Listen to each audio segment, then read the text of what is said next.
Chapter 5, Livy. It's hard to sleep through the night in Australia, especially when Bob is eating potato chips right next to the bed. I wouldn't say this to his face, but Bob looks sort of creature-ish, as if he might scarf down his food like a dog or something. But from the sound of it, he's actually a very neat eater. The problem is that he crinkles the bag a lot. I'm under the covers thinking. I like to think like this sometimes when nobody knows I'm awake, and what I'm thinking about is what to do about Bob.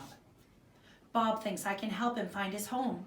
He waited for me in Gran's closet for 5 years, but where did he come from? The first thing Bob can remember is the chicken coop, so maybe we should start there. We've got to figure out how Bob can go outside without anyone seeing him. How does a green guy blend into a place where nothing is green anymore? Everything around Gran's house is kind of dry and brownish. I don't think the chicken suit is going to work. How could Bob ever pass for a chicken? The bag crinkling stopped suddenly. Did I say that out loud? I sit up. Bob is standing right next to the bed, looking at me with sad eyes. He's just tall enough to rest his green chin on the mattress. Don't worry, Bob says. This chicken suit has never failed me. I look at him. He's got the hood on and zipped everything up, but one shoulder of the chicken suit has slipped off again. He's squeezing the potato chip bag. I see that he taped a couple of loose feathers to his arm and they're sticking out in 3 directions in a way that a real chicken's feathers would never, ever do. But I decide to be optimistic. Dad says being optimistic is when you decide everything will probably be okay, even if you don't exactly know how. Like when my soccer team was losing 7-0 and Dad had put our hands together and chant, "We are champions," before the second half started. So I smile. Bob smiles back. That's better. You look almost like the old Livy. And he pops the top of his orange soda. There's only one me, Bob. He slurps, then he burps. I sigh. We lost that soccer game. I think the final score was 12-1. Only one more night until Mom leaves with Beth Ann. A bad feeling starts in my stomach. I tell it to go away, but that just makes it bigger. I look at Bob again. He spent more than 1,000 nights in this house without his mother. He's watching me munching away. I want to promise that I'm going to help him get home, wherever home is for Bob.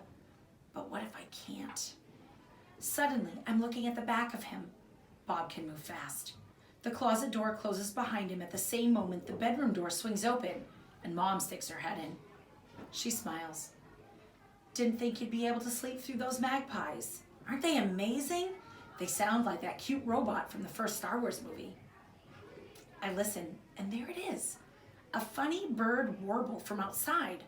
A lot of bird warbles, actually. They kind of do sound like R2-D2. Mom sits on the edge of the bed and puts one hand on my forehead like she's checking for a fever. I want her to leave that hand there forever. You doing okay? She asked. Sure, I tell her. We're probably both playing the same movies in our heads. 1. Me getting picked up from Maya's house at 9 o'clock the last 2 times I tried to sleep over. 2. Me getting picked up in the middle of Audrey Miller's slumber party. 3. Me getting picked up from the school trip to Newport. That one was a long drive for Dad. Ever since Beth Ann was born, I can't sleep without knowing Mom or Dad is there. I'll only be gone for 6 nights, Mom says. And Gran is family. I know that. You should be fine, Mom says. That only makes me feel worse. I flip over so that my face is in the pillow, even though it means that Mom takes her hand away, because I know I should be fine. I know there's no reason to feel worried, but the stomachache shows up again. Mom squeezes my shoulders and says, "My brave girl," which is the last thing I feel like. I feel her weight leave the bed. Breakfast in a few minutes, sweetie. As soon as she's gone, I hear the closet door open. I lift my head and Bob is back where he was before. No food this time, just big eyes. Bob, I say, I'm not going to leave you alone again. I promise. A few hours later, we're standing in the kitchen door, looking across Gran's yard to the chicken house. Mom has taken the baby into town for some shopping, and Gran has walked over to the neighbor's farm. In Massachusetts, it takes about 30 seconds to walk from our front door to the neighbor's house, but at Gran's, it's a long walk. It's a good thing no one's home because Bob insisted on going down Gran's back stairs on his butt 6 times. It turns out we did have a name for it. It's called butt bumping, and it hurts. Maybe I had more padding when I was 5. Looks like the coast is clear, I say, scanning the dusty yard. I told you, it doesn't matter about the coast. The chicken suit works perfectly. I can't even look at Bob. We spent the last 20 minutes taping every loose feather in the closet to Bob's back, and the chicken suit looks dumber than ever. Don't think that way, Livy, Bob says. We have to think positive thoughts. I blink. Are you reading my mind or something? Because that's the second time that's happened. He reaches up to poke my nose. I'm reading your face. Deep breath. Okay, I tell him. Let's go. We head out, just me and a small green mystery wearing a chicken suit, into the sunlight. 3 steps across the yard, I glance down at Bob and burst out laughing. Now what? He asked. Why are you laughing? I'm laughing at the way you're walking, like this. I do some fast little pumps, pumping my knees up into the air and landing on my toes. But that's the quick steps, Bob says, looking hurt. And what's this? I demonstrate again, still doing the crazy knees while also kind of lunging to the left and then to the right. He sniffed. That's the side to side. We start walking, but after a few steps I have to stop again. I'm laughing so hard. What's this part for? I stick my head out as far as my neck as I can, then I pull it back out. In, out, back out. That's the head poke, he says impatiently. Am I doing something wrong? This is the chicken walk you taught me. Are you kidding? I have no idea how to walk like a chicken. No offense, but it's dorky. You did teach me. You watched the chickens to see what they did, and then you taught me how to walk like a chicken. The old Livy taught me.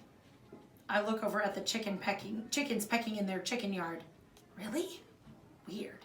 Let me see it again. Bob walks out in front of me, knees pumping, stepping left and right, and pecking at the ground. I glance at the chickens again, and then back at Bob. You know what? That's actually a pretty good chicken walk, because I realize it really is. I can see him smile, even though he's still full-on chicken mode. Bob smiles with his whole head. It makes the sun feel warmer. Yes, he says to the dirt, it is a very good chicken walk, like the old Livy taught me. There's only one me, Bob, I tell him. If you say so, he says. Hello there! There's a man walking toward us down Gran's long driveway. It takes me a few seconds to notice the boy walking next to him. He's maybe 6 or 7. I look at Bob and realize how crazy it was that we ever thought this could work, because Bob is a green mystery creature covered in orange cloth, tape, and feathers, pecking kind of desperately now in the dirt. I hope he'll just keep his face down. Maybe I can pass him off as my strange little brother. The man and the boy smile all the way to where we're standing. Hi, I say, jumping and waving, as if I can distract them from Bob by acting like a total weirdo. The boy waves shyly and looks at his feet. The man booms, You must be the famous Olivia. His voice is super friendly, but his face is nervous. You got big. I almost didn't recognize you. He's twisting a white envelope in his hands. Yes, I'm Livy. I'm still jumping. I don't want him to take his eyes off me. If he sees Bob, he might call the police or something. Hoppy little thing, aren't you? Yes, I say, I'm kind of hoppy. I start hopping on my right foot only. It must be working because neither of them is looking at Bob. He laughs, then catches himself and looks at the envelope in his hands. He seems surprised to see that it's bent and starts trying to flatten it out. Is your Gran home? No, I say, switching to my left foot and hopping a little faster. She went over to the neighbors. The harder I hop, the harder Bob pecks at the dirt. The man laughs again. Well, we are the neighbors. Oh, ha! I switch back to the right foot. Is everything all right? He asks. You don't need anything, do you? Like the toilet, maybe? In Australia, they say toilet for bathroom. I know this because I've spent a lot of time back home trying to teach my mom not to say toilet for bathroom. No need for the toilet. Haha, I'm just getting some exercise. Hopping is great exercise. This is how we exercise in the United States. I don't let my eyes look at Bob, still pecking furiously. Exercise, huh? Must be something new. Well, we'll probably meet your gran in the road, I'm thinking. But if we don't, can you tell her that Danny and I came by to see her? This is when I notice that Danny is staring at Bob. Sure, I say, switching legs again. I'll tell her. And he looks at the envelope in his hand like it's telling him something he doesn't want to hear. Could you give her this for me, please? Okay. Still hopping, I reach up for the envelope, but then he pulls it back. Never mind, I'll give it to her later. Let's go, Danny. We have cows to milk. They start back down the driveway, and I see the man pat the small head of Danny, who looks back over his shoulder and quietly says 2 words, "Nice chicken." I stop hopping and stand there, breathing hard. I look at Bob, his orange hood pulled tight around his face, the red felt chicken comb flapping to one side of his head, and old chicken feathers stuck up and down his arms with big X's of Scotch tape. He stands up straight and puts one hand on his hip. I told you the suit works. It works every time. But how? Forget the chicken walk, I say. Let's just get to the chicken house before someone else shows up. I grab Bob's hand and we run. His hand in my hand feels familiar and comfortable, like a girl and her not zombie fake chicken should. The chickens are walking around in their chicken yard, which is fenced in with wire. They're walking back and forth in a group and pecking in the dirt. There are a lot of loose feathers around. Bob is shoving them into his pockets. Your chicken suit has pockets? I ask. Of course. I look a little more closely. In the daylight, this chicken suit looks very familiar. Are those my old pajamas? Bob nods. Of course. I remember them now. Fuzzy orange pajamas with a hood. I guess that explains how I made Bob's chicken suit when I was only 5. All I needed was a bottle of glue and a lot of feathers, and some red felt for the chicken comb. Let's go back to the first thing you remember, I tell Bob. Exactly where did I find you? He points to the little wooden chicken house that sits against one side of the fence. In there. Bob slips through the doorway without a problem, but for me it's a squeeze. Inside the chicken house, there's barely room to stand up. There's not much light and not much to see. Just water pans and straw and chicken poop and more feathers. Anything look familiar? I ask Bob. He looks around. Oh yes, he says. Very, very familiar. It's just the way I remember it. It's kind of smelly, I say. Bob nods. And this is where we met for the first time? He thinks, this place is the first thing I remember about anything. This place and you. It's almost like he's hatched from one of the chicken eggs. I take a long look at Bob. No way he came from a chicken. Maybe there's a passageway or something. Bob's face lights up. Yes, a secret passage to home. You feel around over there, I tell him. I'll check this side. We both drop to our knees and start patting the ground. As soon as we start moving the straw around, a lot of gross dust goes up my nose and into my eyes. After a while, I hear Bob say, I use the door, though. What? The door. He points to it. I use the door to come in, not a secret passageway. Oh, why didn't you say so? I wipe my face, but my hands are so dirty that it just makes things worse. It's really gross in here, Bob. Why did you come in here in the first place? Do you think you were running away from something? Bob thinks, tilting his head so that his chicken comb flops in the other direction. No, I came here because it was warm. Were you cold? No, he says slowly. You were cold. I was cold? You were shivering. Why was I shivering? Because it was almost winter and you were soaking wet. Chapter 6 is told by Bob. If I think back really hard, I can still see the 5-year-old Livy curled up on the straw, her long hair and orange pajamas matted with leaves, and a tiny frog stuck inside the hood. A frog? She says when I tell her. I nod, remembering the bright greenness of the frog. It hopped out and landed on your nose, and when I shook you, you woke up and then you laughed when you saw it. I don't add that when she saw me, she stopped laughing. Why was I sleeping if I was soaking wet in a chicken coop? Was it raining? I shake my head. It was sunny. I remember the early morning light through the slats in the roof and the dust hanging in the air. And you took a long time to wake up. But I thought I was the one who saved you. I shake my head again. That came later. She sighs. The old Livy never sighed, but this Livy sighs a lot. A car door shuts. Livy jumps up and peers through the window. Mom's back. Stay in here until we're out of the way, and then you can run back to the house, okay? She still doesn't trust the chicken suit.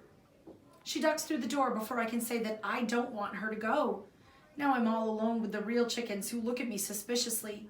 I cross my arms and sit in the corner, the same corner where she was all wet. A minute later, I can hear Livy laughing.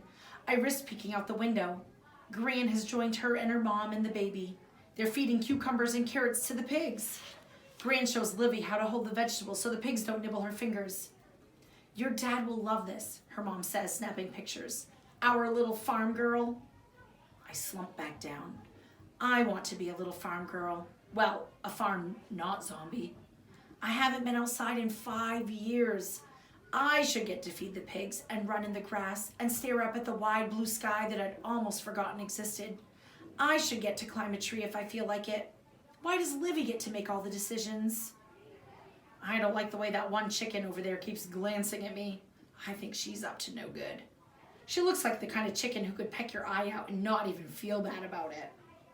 I scurry out into the sun. Now everyone is laughing at how the pigs' tails are like little curly question marks and how they would never boing if you unwound them. How they would go boing if you unwound them.